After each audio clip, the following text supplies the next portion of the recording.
welcome. And this is Lucky Stone 888, and he's going to tell us about his channel. But we're going to mainly concentrate on uh, animal consciousness today because that's what I find is most fascinating. Okay, sure. I got Lucky Stone 888. It's just a channel just came together by a whim. Honestly, it started at the beginning because I had a cat. I thought he was really cool. Took a few videos of the cat, thinking, oh, cats, they're great. Great content. Everyone loves cats. And then the cat ran away to the neighbor's house. And then I decided, okay, what am I going to do with this channel after that? And I figured, well, I'd hike around the conservation land around my house, show off the trails. That way, people who could, this is my idea, people who couldn't walk the trails at least could see and experience walking the trails. And then I got bored with that for a little while. And then from there, I ended up basically saying, what else can I do? And then Arwine Steiger came up with a favor affirmation or declaration, and I started reading that once in a while, and then I started putting other things into it. And people started enjoying hearing some affirmations. So I started putting outside walking, talking about affirmations and then philosophy. And then there's also quotes. So basically, my idea is just I want to find ways to bring people's lives in a more positive direction.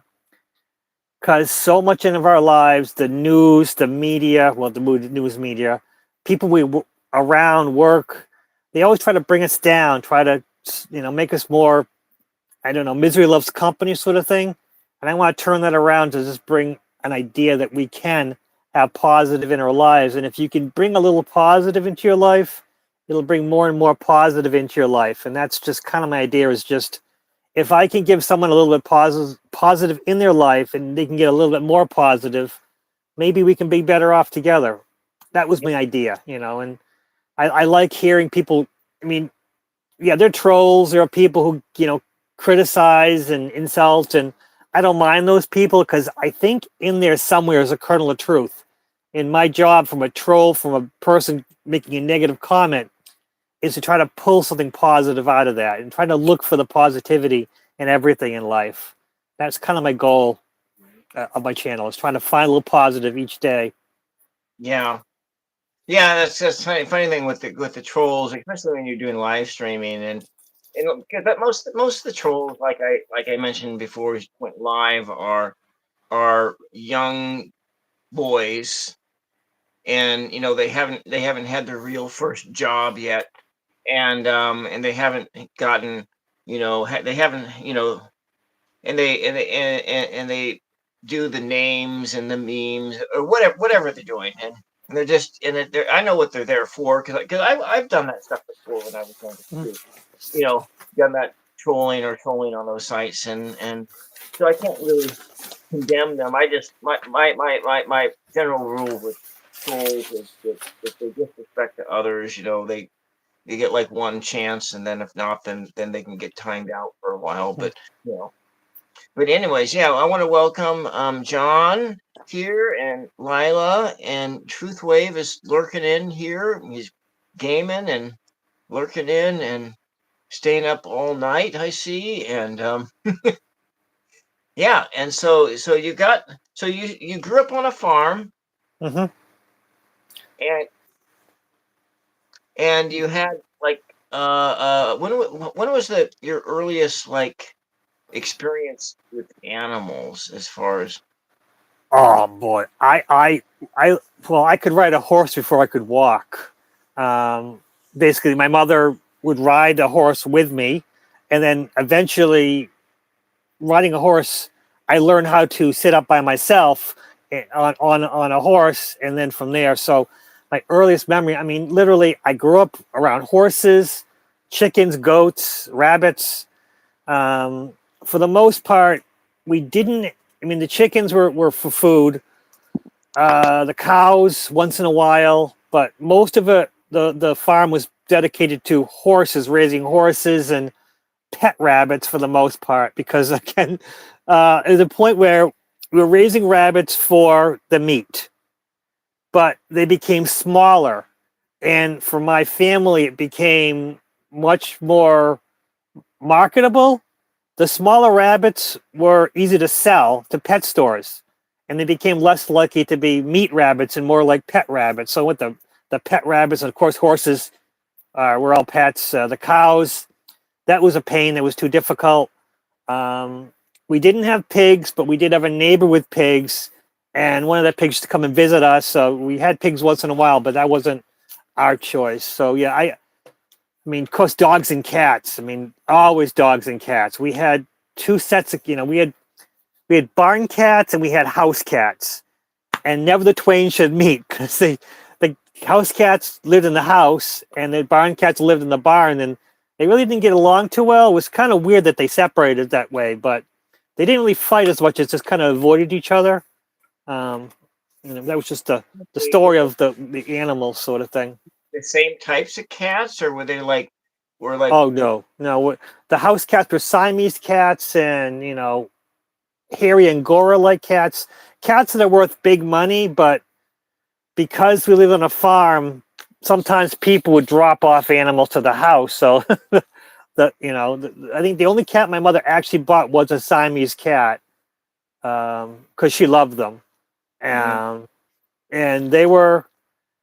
they're not the Siamese cats that in the beginning they were intelligent, compassionate, friendly Siamese cats.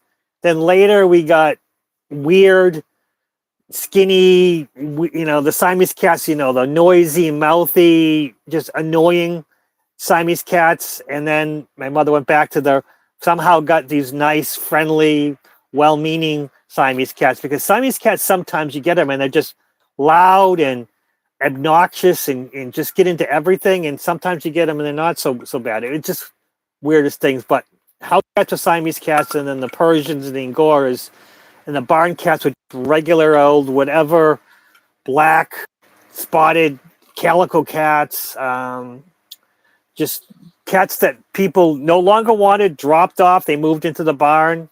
And we had vets, and my mother had thing about back then even that she would have them fixed, spayed and neutered. So we had lots of cats, but no more kittens. Once in a while, I think twice in my life, we had cats that had kittens, and from there we had lots of cats, and they were all fixed. So yeah, we had a lot of cats in the barn, but we also had 3 barns, so there was plenty of room for the cats to live. Mm-hmm. So yeah, cats, dogs. The dogs we only had one outdoor dog, and he was a mix, and he hated being in the house. But in the winters, we used to drag him in the house, and he would actually sit at the front door, not wanting to go, he didn't want to stay in the house. He didn't want to be in the house. So he would sit at the front door and wait till we let him back out at night, and then to go to the bathroom and then pull him back in again. Because winter, you don't want a dog to stay out in the winter, but he would rather go out in the winter. If it's snowing, he'd rather dig a hole in the snow. He loved being outside. He lived a long time for a dog who wanted to spend so much time outside. He was probably our longest lived. I think he lived almost 20 years. My mother had him for years, but other dogs, just regular old, beagles and Labrador retrievers, of course. But those are house dogs, live in the house, for the most part. Yeah. So now then that's you live with the animals early on. Mm-hmm. So, because a lot of people, like people who live on farms or they farm, they don't necessarily see their cows or their other animals, or maybe they're not willing to go and start getting attached to their animals to the point where they can see that, oh, this cow has a different personality than this cow and this cow.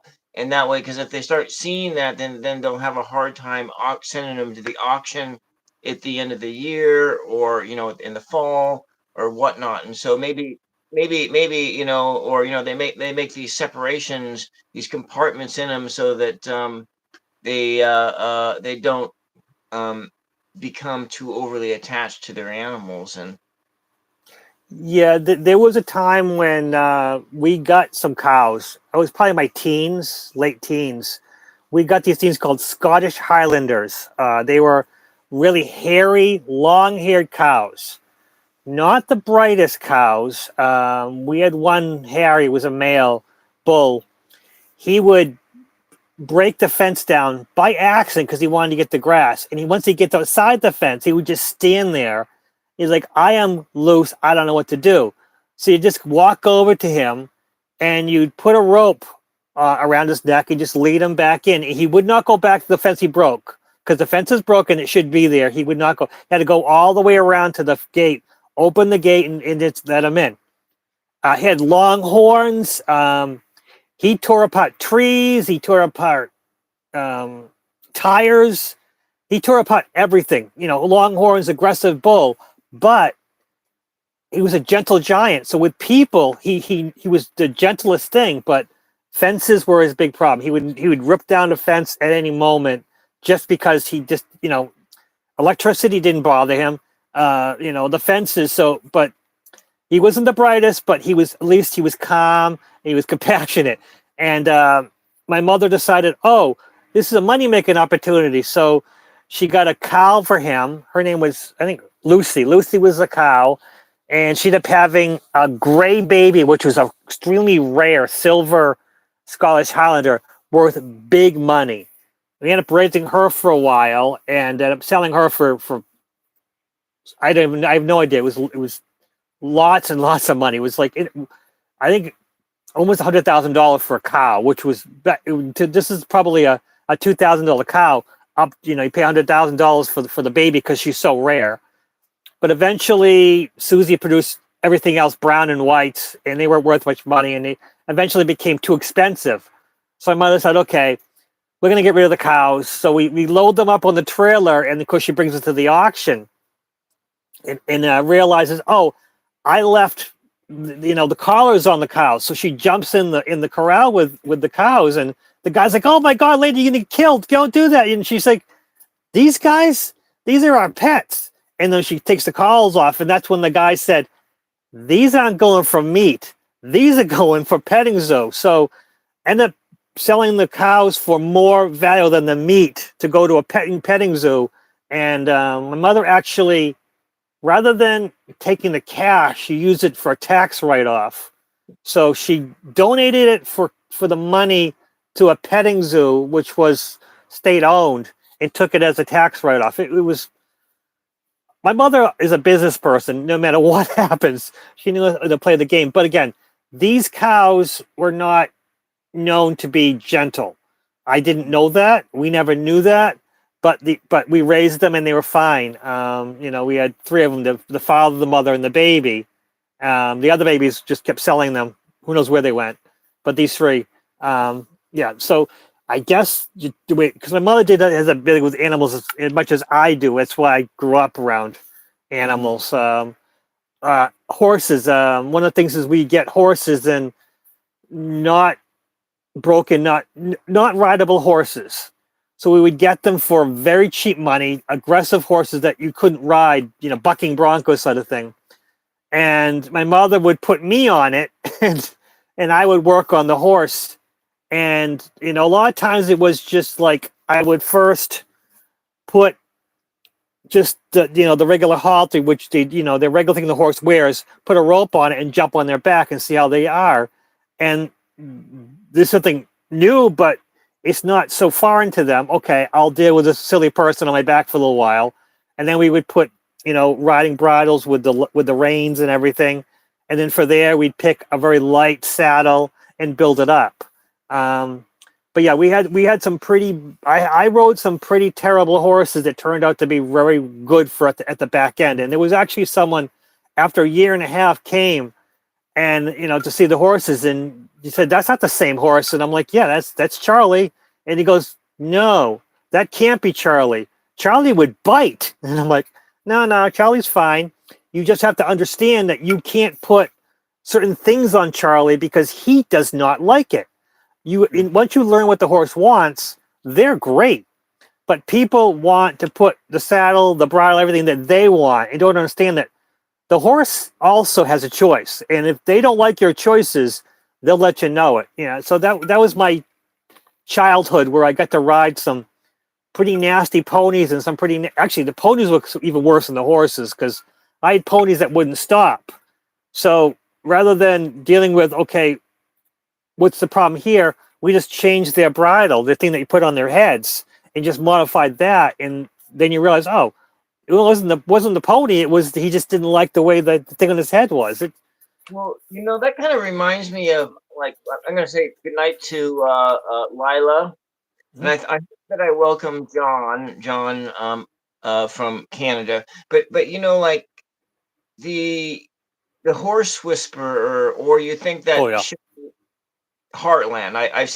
I've gone through all 15 seasons of it twice, and I'm about ready to kind of want to go through it again because I like that whole drama, because it's not a downbeat kind of a show. I like when you say you want to uplift, and so when I think of like TV shows that are uplifting, well, that Heartland, although it has a lot of drama, but it is kind of uplifting. And then if you think of like my mom likes Northern Exposure. She's watched it 4 times in a row, and that's really great show. Or Mhm. you like Frasier. That's also, I love Frasier as well. So it's like great shows. But nevertheless, it's that idea of the horse whisperer and taking a damaged horse that has been damaged by people and then listening to it and then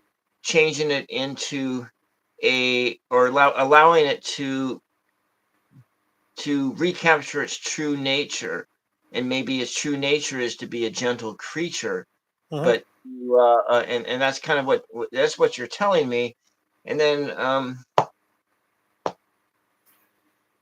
yeah, that was that. But then I was something else I was thinking too. But it was like some of the stuff that was just making me smile because I was like thinking of my when you talk about the cows and the cows being kind of were supposed to be mean, and this is just a side. We're gonna just take a little side trip here in for a second here. And when we had cows here when I was growing up, my dad had them, and so it was like when I was a kid we had to go do the chores and so forth.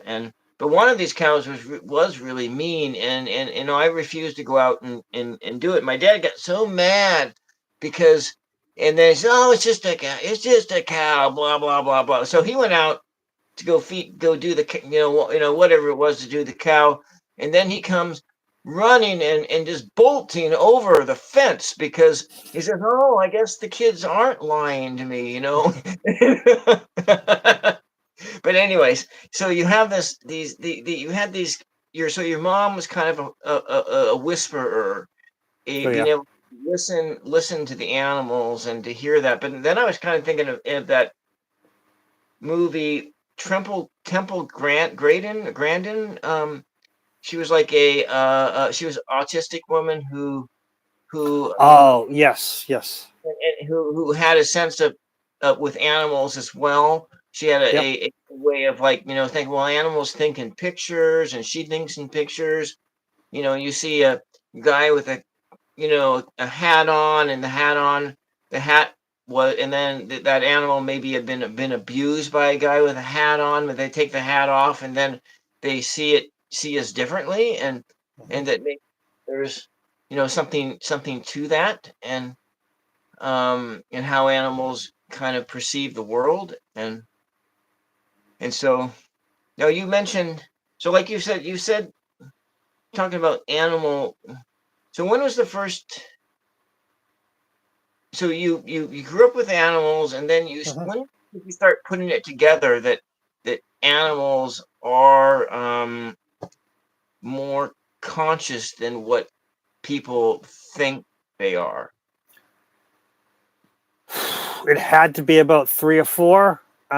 We had a dog who was abused and ran onto our land, and he was a hunting dog who didn't like hunting. Let's just say that. And of course, they're coming looking for him, and he's looking for their spotted hunting dog. It was a Springer Spaniel, I think he was. I'm not even sure. Black and white Springer Spaniel, Spot Dog was his name. And basically he ran into the barn and was hiding in one of the hay stalls, and then one of the neighbors comes looking for him, and I'm like, this dog doesn't seem to want to be with this guy. So he comes, and of course I felt something. I mean, I was little kid, know where the dog is, and I'm walking around with my parents, and they don't know where the dog. They never see the dog, and and they ask for the dog, and I'm like, I don't see no dog, no little kid. Because I remember Spot Dog arrived when I was 3. That's what, and I remember him. Arriving. It was one of the weirdest things, and so they came looking for the dog. Told them they didn't know where he was, and they went off their way. And my mother, of course, probably hours later, finds the dog hunkering and cowering, shaking in the hay stall, and that's when she realized this dog, not a normal dog. Something's wrong with this dog, and that's when then she sees him, gentle with a 3-year-old. Realized it was supposed to be an ex-hunting dog. Realized the people who came looking for him, this is the dog they were looking for, and decided, you know what, we don't have a dog. And for the longest time, he would just, we had him. He was the greatest dog. He would quiet, come in the house, stay with the kids, herd the kids. Great dog. And that was probably the first memory that I actually realized, honestly, as a 3-year-old, lied to adults telling them I don't see a dog to protect the dog who runs into the barn. That was a weird story, but yeah, that was probably the first time I had a feeling or something like that with animals, and realized that I had to somehow protect this animal. Because, like I said, he was a great dog. He never could, because we did have guns, of course, because we lived on a farm. We had to shoot rats. And another problem was woodchucks. We had a problem with woodchucks, so they had to shoot them too. Not with him around. He would never, once he sees the gun, he would run into the house and cower. And he was never shot. Maybe he just didn't like the loud noises or anything like that, but still, that was our hunting dog who would never hunt. There's no way this dog could ever be near hunting because he was terrified of guns. They're loud noises probably more than anything else. But that's the thing, is when you mentioned, I don't know of any, anyway, that's another conversation, to know of any rural person who doesn't own a gun. And welcome, Karen, and welcome, Ayushi. But yeah, so you have these experiences with the animals, and then, but so how?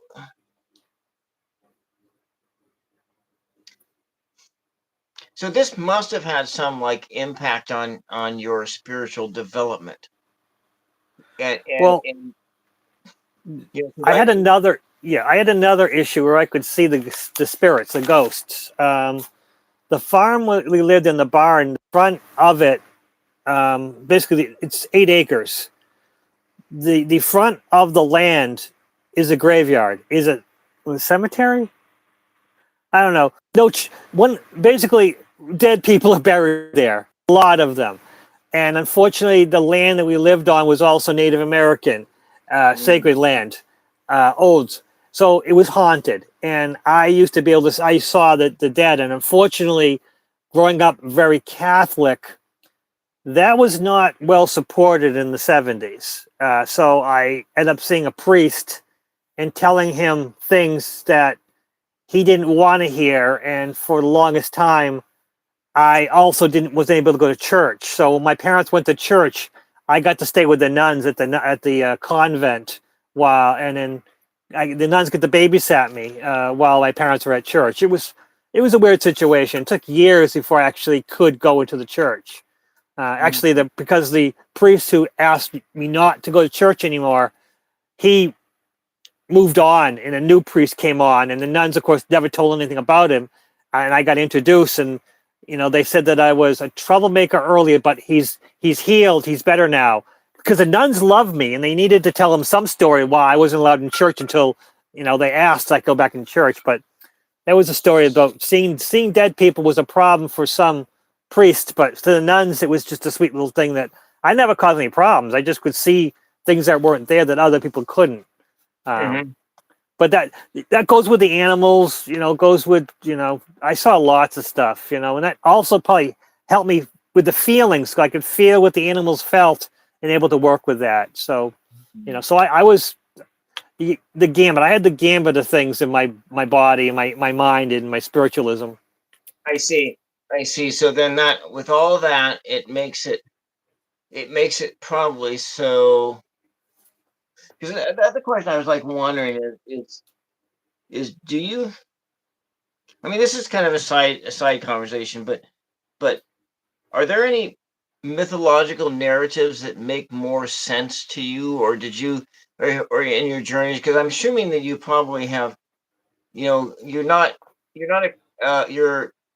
not a Catholic anymore, or you're a lapsed Catholic, and then but which is okay. I haven't been into a mass since 2019, 2020, and but um did you, because I know that you study different different ideologies or different philosophies and so forth, because when you go on Soul Tribe, you've talked about the Gnostics, and you talk about other such things, the esoterics.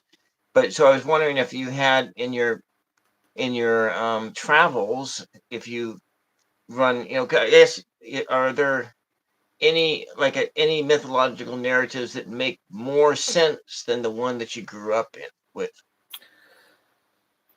That's a tough one because I really do believe in Jesus. I follow the Jesus, the Christ consciousness. I thought Jesus was a great man, a great philosopher, a great teacher. I just don't think the death is important as much as his teachings, and that was my problem with the church. It wasn't the teaching, the stories of Jesus Christ. It was the focusing on his death and his punishment and his persecution and his, and I believe that Jesus himself was a great person who tried to free our souls by teaching.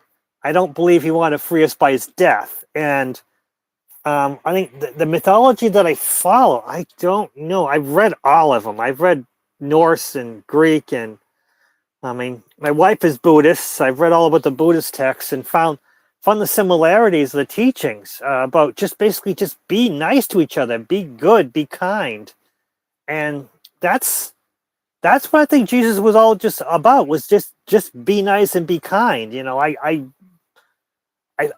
Yes, I've read a lot about the history back then and about how Jesus lived and the time that he lived.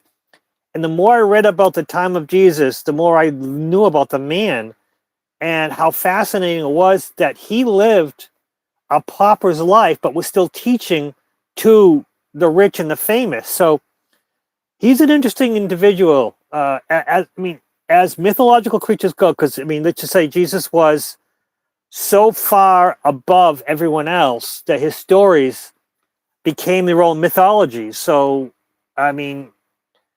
it's amazing. It's just amazing. And then I don't really find any stories that can even equate to that. Horus was a great man, and he fought against his uncle.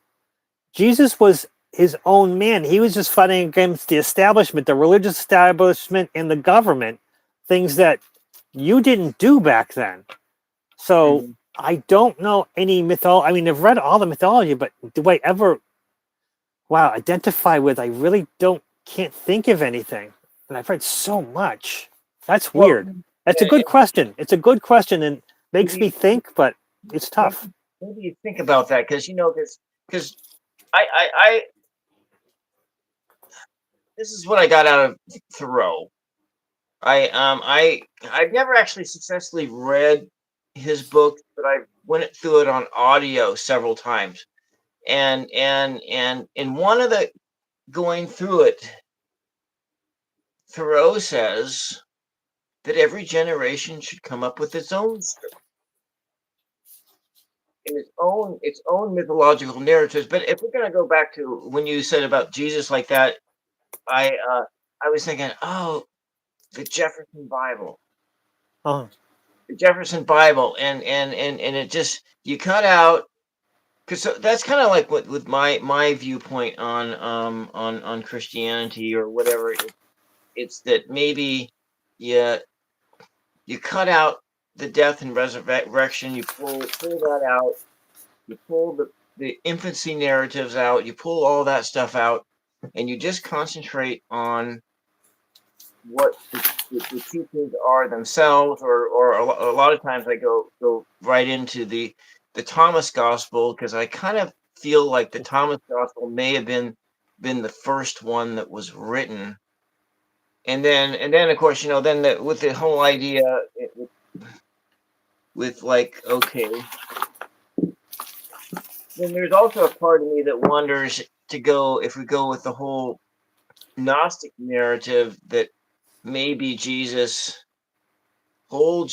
life all occurred in the heavenly realm, and it never actually happened here.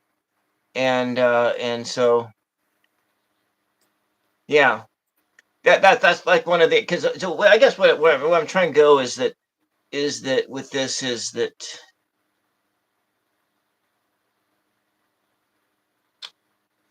I like those teachings, but I'm not so sure that this Jesus character actually ever existed. You see Valid.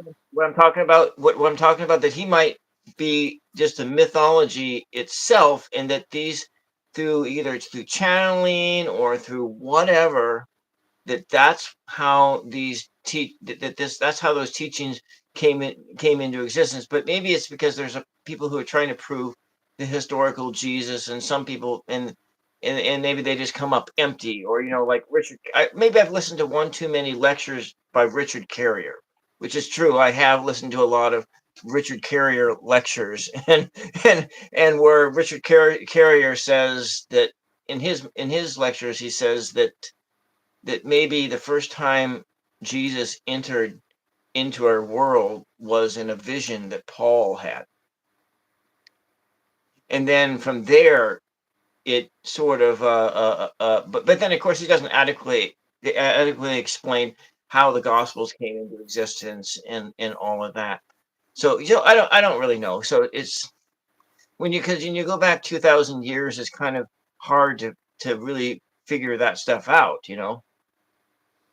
Absolutely, that is the truth. Because I do know before Constantine, the Christian religion was very common, but it was a religion based off the kitchen, where they would eat once a week. They'd meet and they'd eat dinner, around the hearth, and they eat dinner together and they talk about spiritualism. And then the government got involved and threw their stuff in, and of course there was so many books that they had to, narrow them down. So the real Jesus, we may never know. The real Christ, only some of those stories might have lived till today. Who knows? But yeah, it's, if he was a real man, we might never. Most of the stories, the real stories of the real man, might all be gone. They might all just been all the other books that got thrown away, or taken away, and the real man might be something totally different. Because Who knows? because the church's birthplace is between 320 and 380, and it's taken me most of my life to be able to accept that is the truth. Mhm.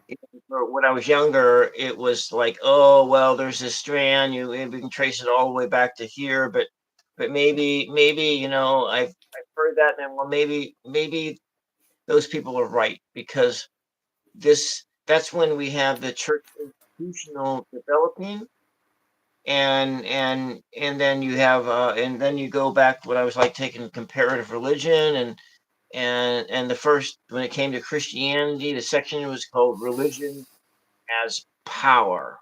Mhm. Religion as power, and so you go look at the church, you look at the 1,000 years that the church reigned, and it was church as power, and then we have like the founding of this country, and they doing the whole separation of church and state, because they saw all that.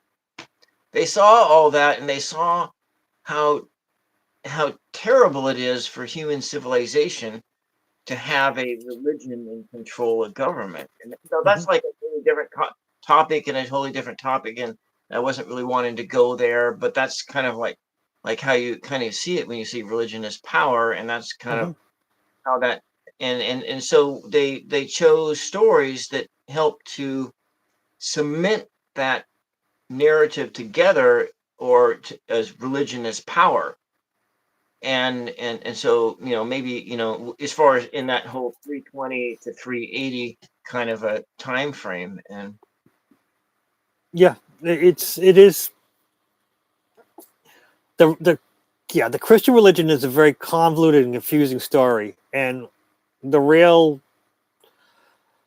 beginning of it, who knows? All those books might be hidden from us. I mean, the Gospel of Thomas, the Gospel of Mary Magdalene, um, even the Gospel of Judas.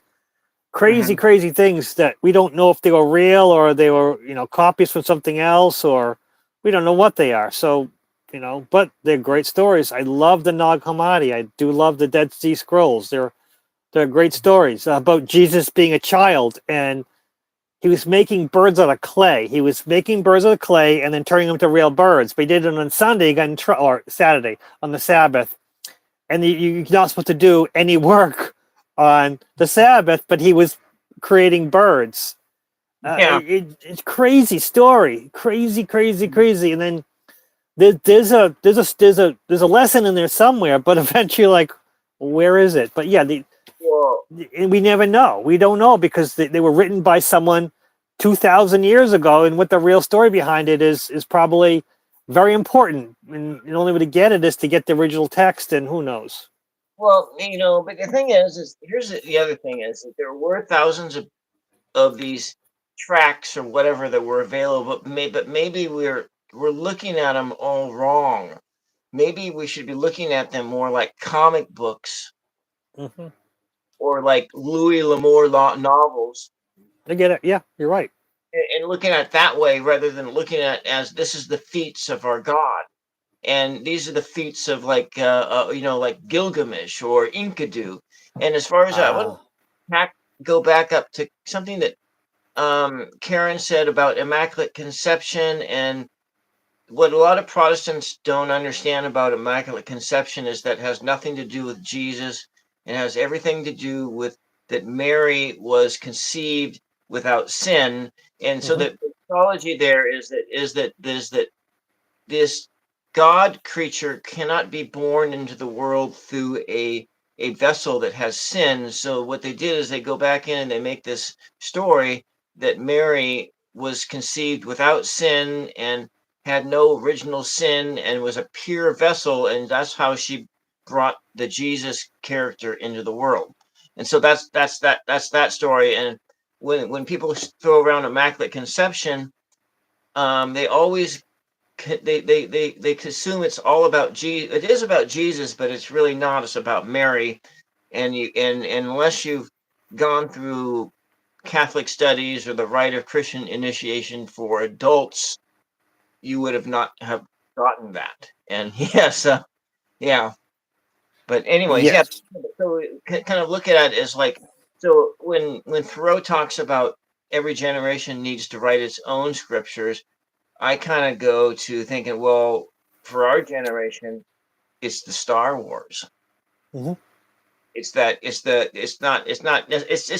those six movies, that because those other three they did, they kind of, yeah, but those are kind of more like those comic book stories, like the Jesus making little birds and they're flying up, and they could have made those three movies a little bit better than they did, but whatever, they did what they did. And I saw them a dozen times each, but I love the Star Wars. But that's like for our generation, it's the like the hero's adventure, and we got all these different things going on. And then there are like all these other side things like Star Trek. That's another one, because Star Trek has, especially the original and the Next Generation, there's an uplifting aspect to it when they Oh think yeah. of the future being where they've well, we don't need money in the future, or they don't really talk about money, or they don't talk, and so they have, there's like a where wellness, or where, where there are other emphasis on what is important.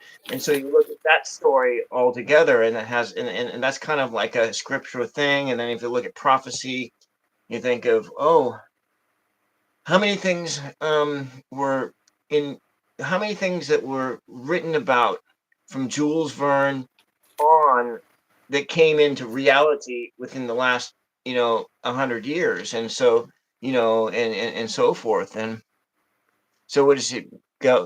Let's see. It makes me think of Neville Goddard, his story about manifesting a wife while separated, trying to get a divorce final. Then he pictured two. Okay, yeah.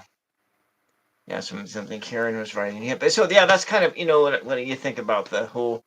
These are just like comic book stories, and just kind of thrown around there. It works. Actually, it does work a lot.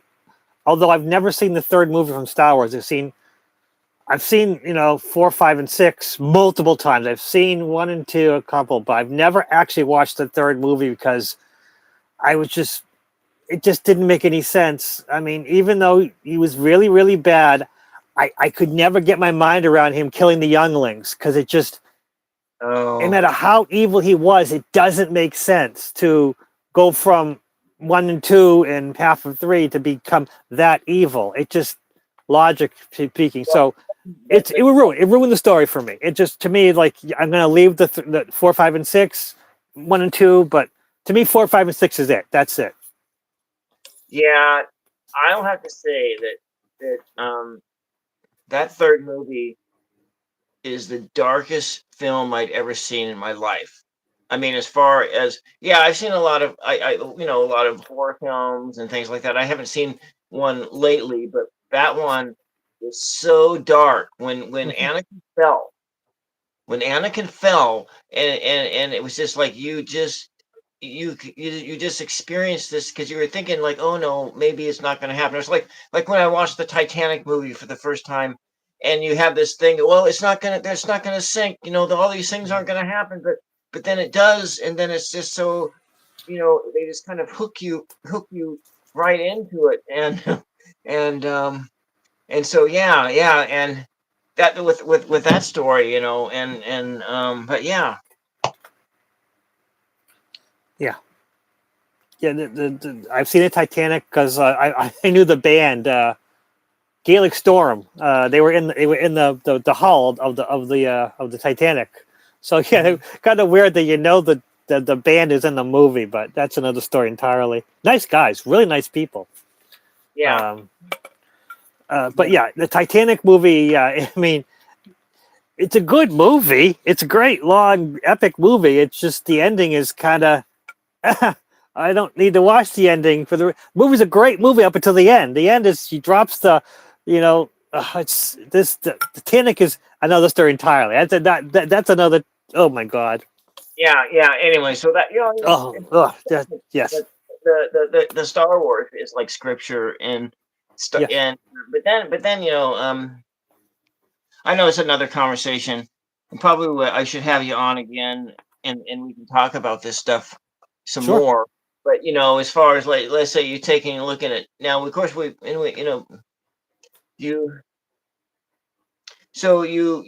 can see, as far as like animal consciousness. Now we'll just kind of go back to that, and you absolutely said that you kind of teased it out, and you have a sense of feeling, seeing them, and you see the animals, and you see that there's more there than what maybe the average person is seeing.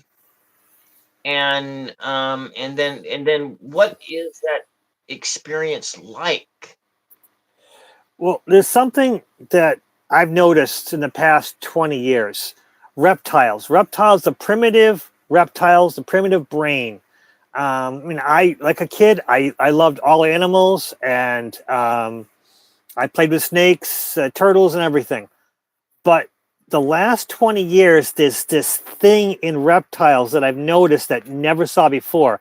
It's like a consciousness about a compassion in reptiles, a primitive animal, something so primitive, so far, far below mammals and everything. They're actually showing strange compassion, and it's something that I was never really used to until, I mean, I have a friend who raises snakes, and he's got this giant snake who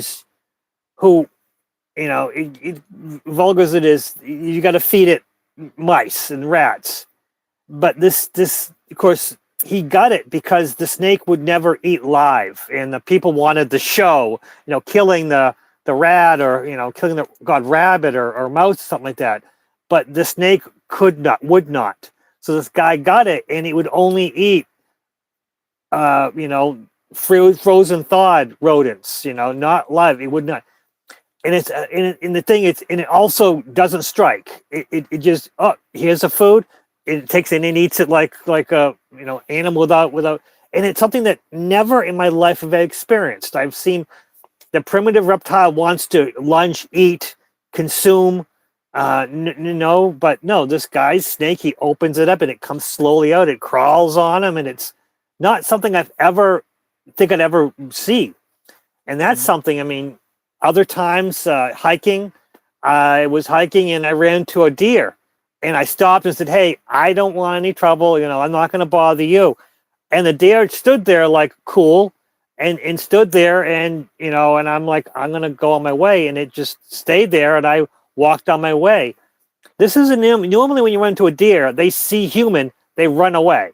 This deer, I said, I'm not going to bother you. We surprised each other. But once I said, I'm not going to bother you, it was like, okay, cool, that's cool. And it's, I've walked in conservative area before, conservation areas that Audubon runs, and they have deers there that are used to people. But this deer was out in the woods that not normal used to people. I mean, this deer has to deal with coyotes and, people, hunters, stuff like that. But this deer, I said I wasn't going to bother it. It understood. It was something that we had a connection, and it was weird. And then about a month later, I ran to the same deer because it had this weird marking on it, and it had its fawn with it. It had its baby. And I said, "Oh, cool." And it stood there, and I was like, "Hey, how you doing? I think I know you. Cool." And its baby ran away, and it stood there, and like, no, it's cool. And it stayed there. I got some pictures of it. And then the baby came back, and it was the weirdest experience I've ever had. So there's a connection you can have with animals that shouldn't happen. I mean, possums. I've run into opossums, and said, "Hey, I'm not going to bother you," and it just continues on its way. Raccoons, God forbid, I don't want to mess with a raccoon because one of their bites could be, it's like dangerous. But I don't make a mess, and it's fine. And then we had a very small squirrel, and she had a scar on her back, called her Spot.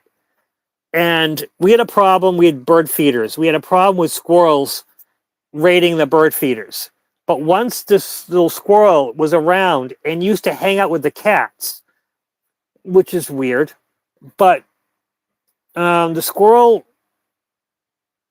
would hang out with the cats, and when the other squirrels would come on our land, the squirrel would come run to our cat, and our cat would chase away the other squirrels. So this squirrel was working with the cats, which was weird. But for the longest time, as long as we had this little Spot squirrel around, no raiding of our bird feeders. And she would bring her babies, and we would feed her, of course, because we had a certain feeding section for the Spot squirrel and her babies. And as long as they were around, our bird feeders were fine. That's a weird story entirely, and I still don't understand. But now she's gone, long gone, and now it's hard to keep the bird feeders packed because they come in, they just go right through. They want what they want and just empty them. Well, I see this because I see because the cows that come in under the property, they're not mine. They belong to the valley, and they belong to someone else.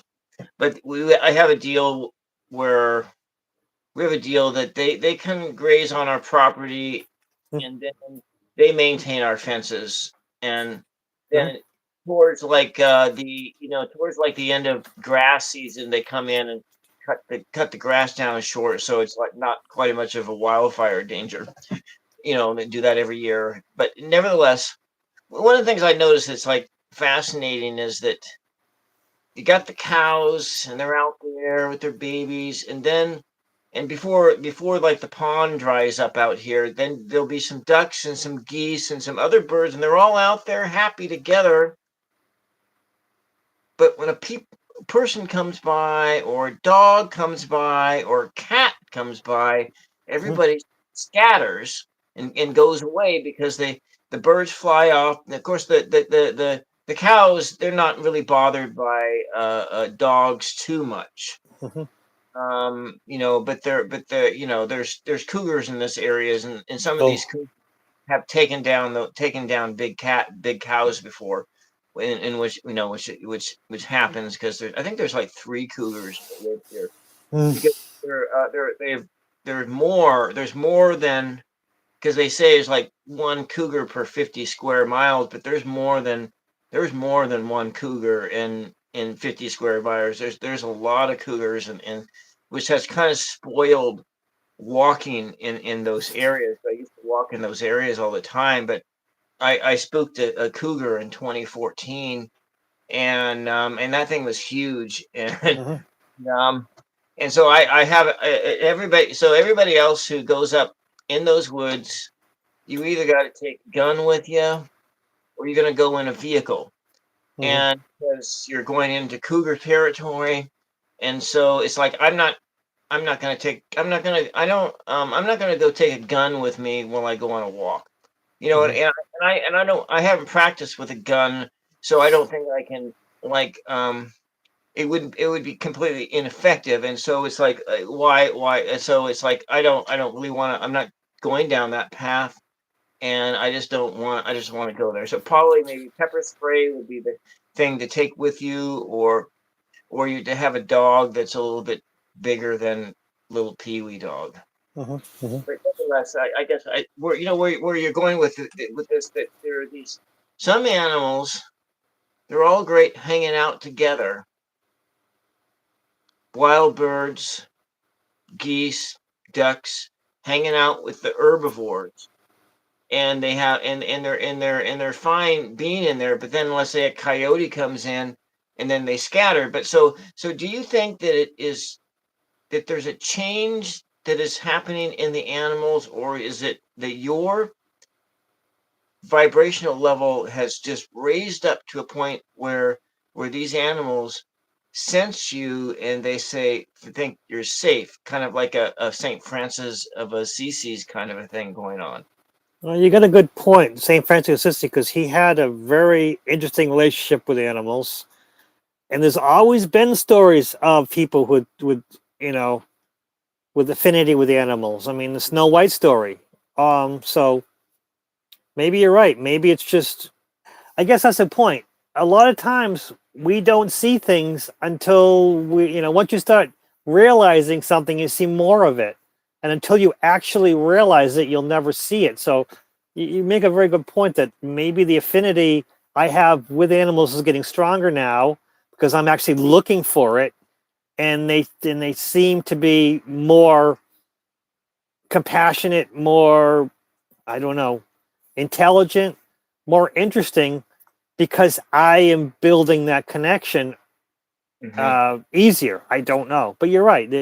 It could be that I'm looking for it now and finding it because I'm looking for it. Yeah, and then you look at there's that, and then there's the fact that there's getting fewer of them Mm. as we as we as the atmosphere is heating up, and we're getting hotter, and we're also encroaching in their territory more, and there's more of us.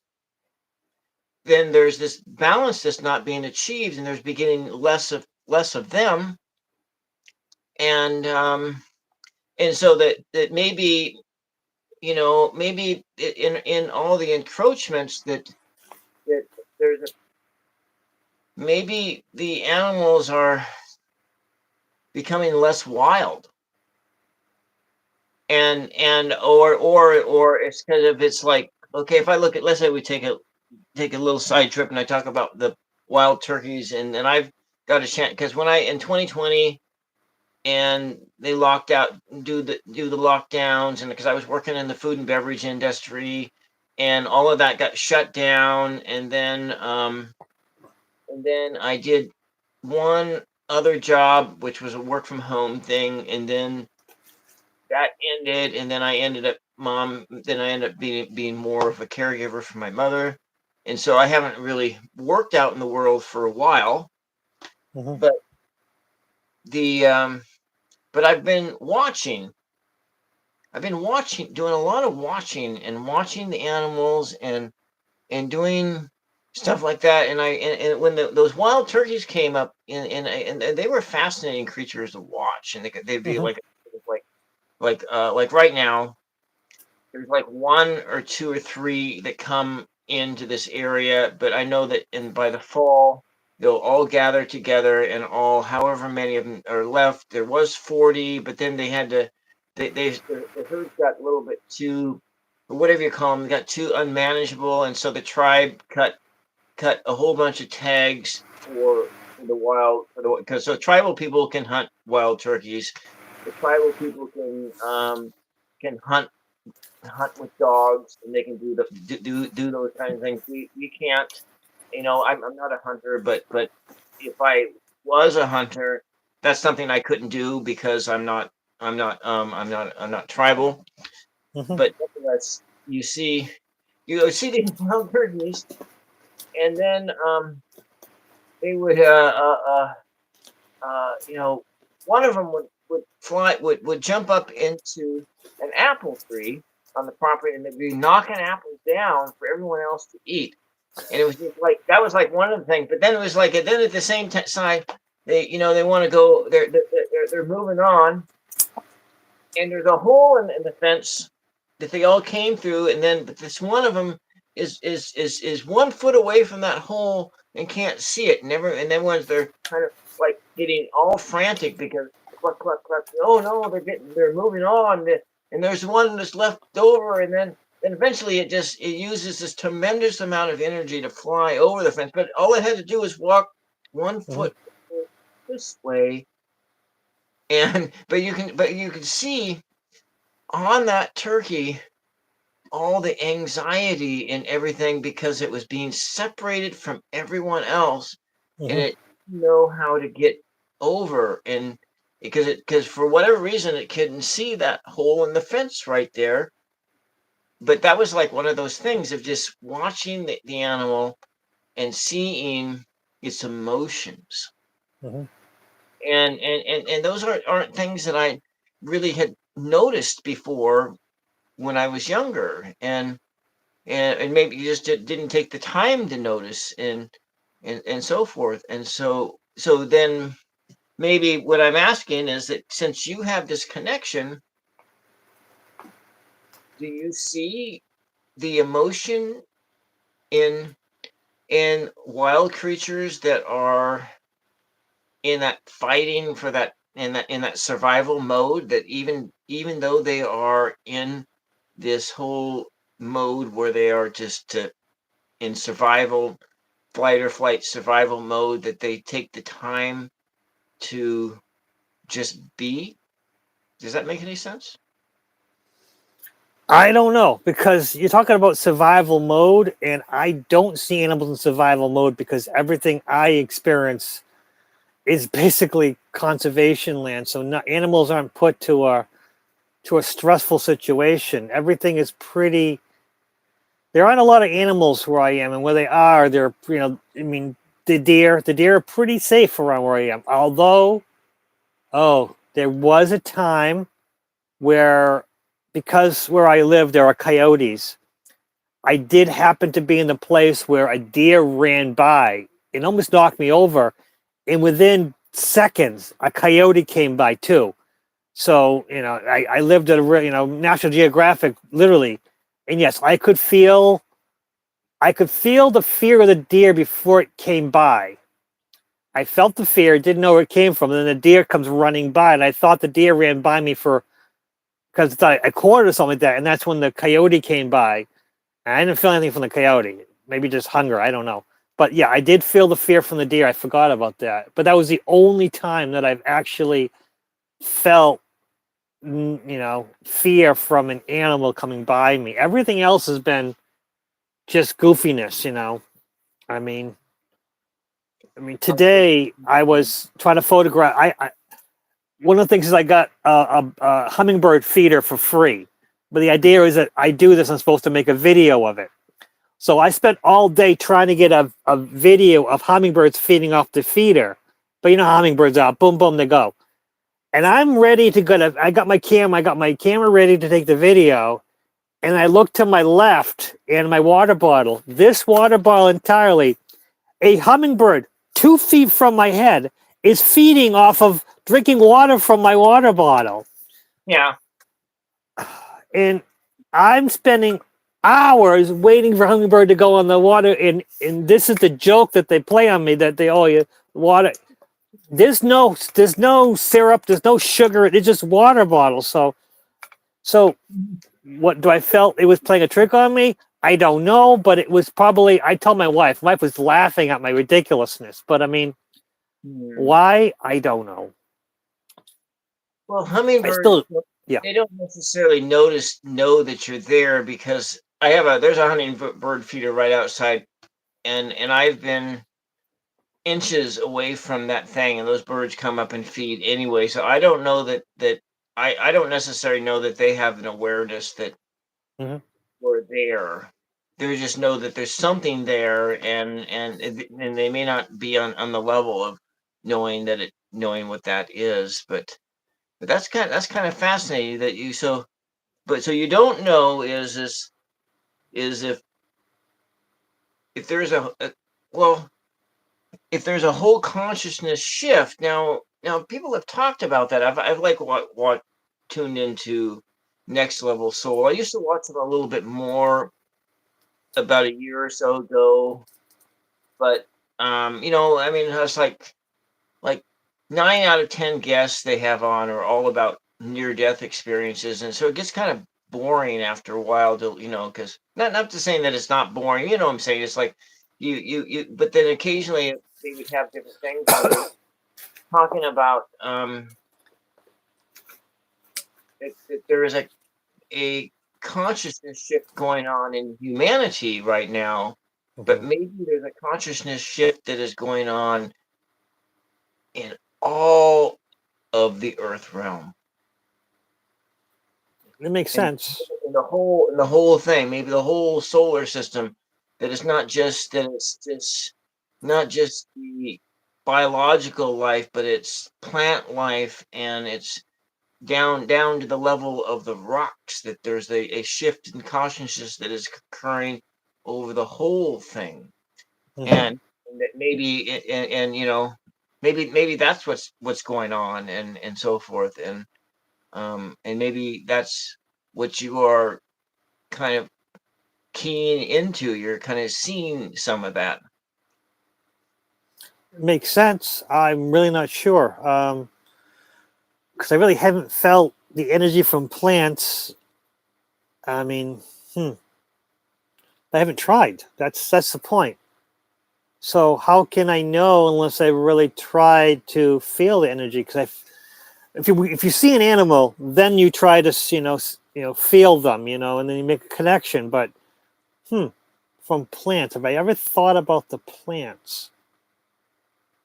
That is interesting. That is an interesting situation. So I mean, it would be like there's another YouTuber I occasionally clue into, Cash Peters. And Cash Peters is he touches things, and he gets to, talks about the energy and the pictures that he sees on it. But I don't know. He probably, maybe it'd be nice. I would love to talk to him, but I know it'll never happen. but it's like there are all these people that I'd like to talk to, but I know that they'll never happen. But I don't know. Everything's possible. Yeah. Because I have seen, like Paul Wallace go on small channels before, Hmm. and I've seen Bashar go on small channels before too. And yeah. But anyways, it's going to be about an hour. Hmm.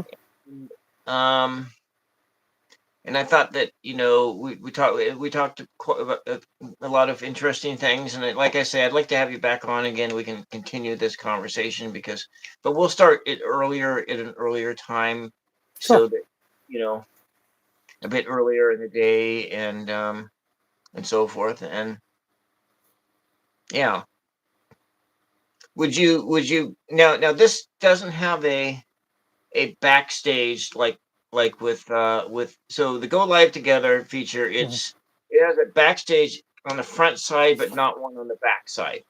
And I so understand. yeah, so if you're I don't have anything going on next Saturday. Would you be up for next Saturday? Definitely. I mean, I'm open. I'm pretty much open.